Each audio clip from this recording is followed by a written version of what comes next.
I can't wait to see what you'll be like when you grow up, Miyabi. Miyabi, listen to me and close your eyes. Mommy will always be with you.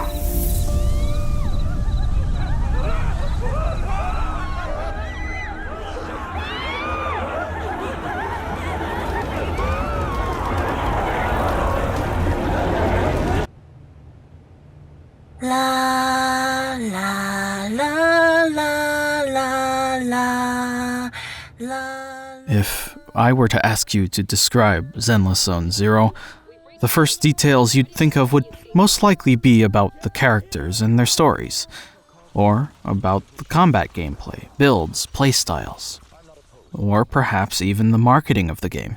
It is undeniably what got most of us into it in the first place. But then, I ask you a new question.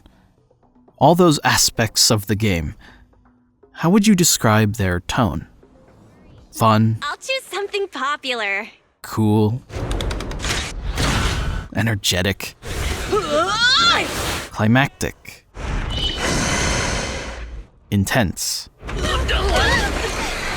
Emotional? Don't look at me like that, because I'll start to feel afraid. Dreadful? Wake up! Don't fall asleep! It has been a belief of mine for some time that it is the moments in which this game embraces the dark when it shines the most. So, let's take a closer look at one of the darker topics in New Eridu. The advent of hollow disasters. Humanity's relationship with hollows has existed for a long time, enough to allow for the reverse engineering of its energy as a source of power. Regrettably, there's no way to reliably know how long this is. We don't have a clearly defined time frame to work with. We can at least assume that hollows have existed for a few generations, most likely many more because of implications made around the game. Over our time living with these disasters, we've learned a lot about their behavior and how to combat them. But to this day, what we still lack are the means to reliably predict a hollow disaster a meaningful amount of time in advance. In this regard, they reflect some natural disasters that we face in the real world.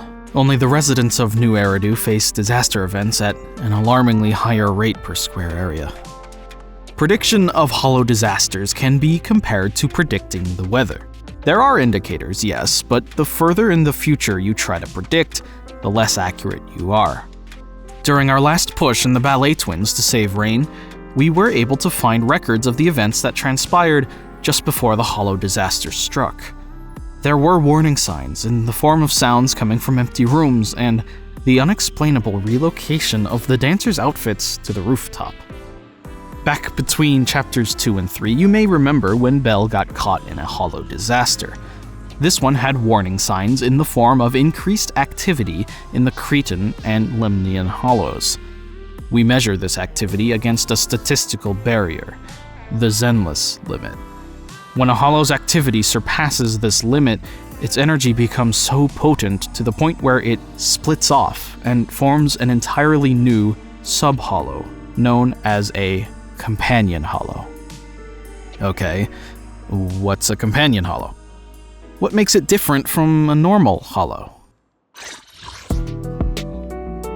Well, actually, companion hollows are what most would consider a normal hollow.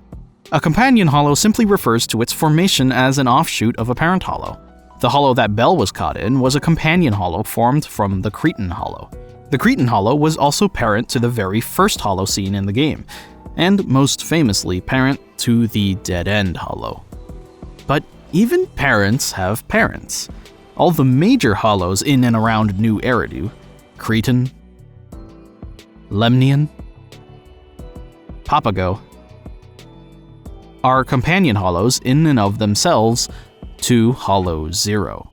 Does this mean Hollow Zero has a parent as well? Well, there's no way to know for sure. I have my theories surrounding the dark wall, the moon, and what's up with the rest of the planet, but those topics need to be reserved for other videos because there is a lot to cover. Warning, warning, a hollow disaster has struck. Run! Does money mean more than your life? My brother! I want my brother! A disaster is imminent. You're told to run. But what happens to anything within the hollow when it forms? What happens during a hollow disaster? Actually, for a little while, the area continues to function as it would in the outside world. When rescuing Belle, we see that the metro trains are still working as intended. The reason for this is the same as why people with any amount of ether aptitude don't turn into ethereals the moment they enter the hollow. The ether in the air takes time to corrupt things. The less animate the object, the longer it takes and less it's able to affect. Anything capable of intelligent thought gets corrupted into a live ethereal monster, whereas inanimate objects and structures such as a concrete pillar will be subjected to more subtle corruption. Don't be mistaken, just because a sandwich doesn't think, doesn't mean it can't be full of lethal ether particles. If left long enough, or if given a major kickstart, the ether will coalesce into crystals. These crystals in general seem to indicate increased ether activity in an area. They are also commonly mined to have their etheric matter extracted for various commercial purposes. But seeing ether crystals means you're in a developed hollow. After a hollow is left to its own devices, it begins taking the familiar environment it swallowed and distorting it into a twisted maze.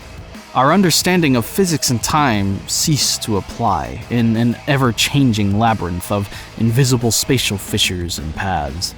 This is why entering a hollow without a carrot is essentially a death sentence. Carrots are like weather forecasters. They use data available from the past and present to get a reliably accurate predictive map of the hollow. Perhaps not perfect, but good enough to get you through. However, even with a carrot, traversing a hollow without the right equipment can still lead to your demise. So, how do we prevent ether corruption? And how do we sometimes destroy entire companion hollows? How do we combat the hollows? In the upcoming 2.0 version of Zenless Zone Zero, we are traveling to Feilum Heights of the Waifei Peninsula. This area's core industry is the mining and processing of a material called porcelain. Now, why is this so special? Because it is highly resistant to ether corruption. It can be inferred that this material is what makes up the armor and coverings of PubSec officers, HIA investigators, industrial equipment, and more. Covering your entire body with ether-resistant material like this allows you to survive in the hollow for much longer than you could without. You know how all the bandits and rebels we fight in the hollows have helmets on? That's not just a video game thing to reduce the suspension of disbelief from seeing the same 5 faces on every enemy. There's a real reason for all of them to be protecting their faces. Unfortunately, no matter how ether-resistant your armor is, it isn't ether immune. If you stay in the hollow for a longer time still, the ether will corrupt its way through your armor. If this happens, we actually have more countermeasures. Enter anti-corruption serum. This magical substance almost seems too good to be true. If you stockpile a lot of this, you can actually stay in the hollow for a very long time. We see the Mountain Lion Gang do this in Jane Doe's special episode. That's great and all, but it's still just better to be outside of the hollow. We touched on energy generation a little bit at the beginning, but now we're going to go into it proper. First off, how? It starts with the extraction of etheric matter from the hollows. It is transported through a network of piping, described by Captain Roland as being as sophisticated as blood vessels. The matter is stored and transmitted by the many Shiryu pillars found across the city. As a byproduct of the refinement process, the pillars expel ether particles into the air, causing the development of ethereals. To ensure this doesn't become a problem, teams are regularly sent to purge the critical nodes in an operation known as Shiryu Defense. The energy produced from ether seems to be highly potent compared to the electricity we live with in the real world. Everything in New Eridu runs on etheric energy, to the point where it is a dangerous monopoly with the corporations of tops holding a concerning amount of power. Much like the real world, huh? During the incident surrounding the Argos Hollow, a Shiryu pillar was nearly swallowed by its expansion. A TOPS executive wanted to detonate the Shiryu, which, with all of its stored etheric energy, would have been enough to atomize the hollow. But of course, TOPS being TOPS, this would have also killed over 200 people. Thankfully, Miyabi being Miyabi, she was able to handle things on her own and save everyone. Handle things on her own, how though? Well, if rising etheric activity in a hollow is bad, then how do we get it down? The main way we do this is by, well, killing ethereals. The bigger the ethereal, the more influential it is on the hollow at large. If you remember during Chapter 1, we killed the Dead End Butcher, a notoriously dangerous ethereal. Actions like these can diminish a hollow, and if done enough, like in Miyabi's case, can eradicate it entirely. Despite its vastness, if given enough time, we could potentially one day eradicate Hollow Zero entirely. Hollows are terrifying. They have caused untold calamities and threaten the lives of people every day. But humanity is resilient. We survive, we adapt, we conquer. However, there are those who believe we shouldn't conquer the Hollows, that instead, we should learn to live in a perfect harmony, to embrace them. On paper, perhaps this sounds fine, but in practice, well, we'll just have to wait and see.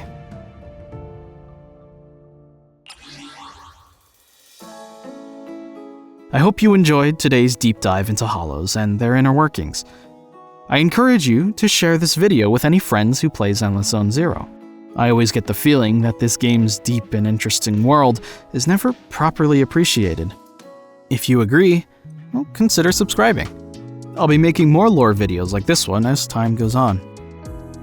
My name has been Glastic. Thank you for watching. Heed the Hollow's call.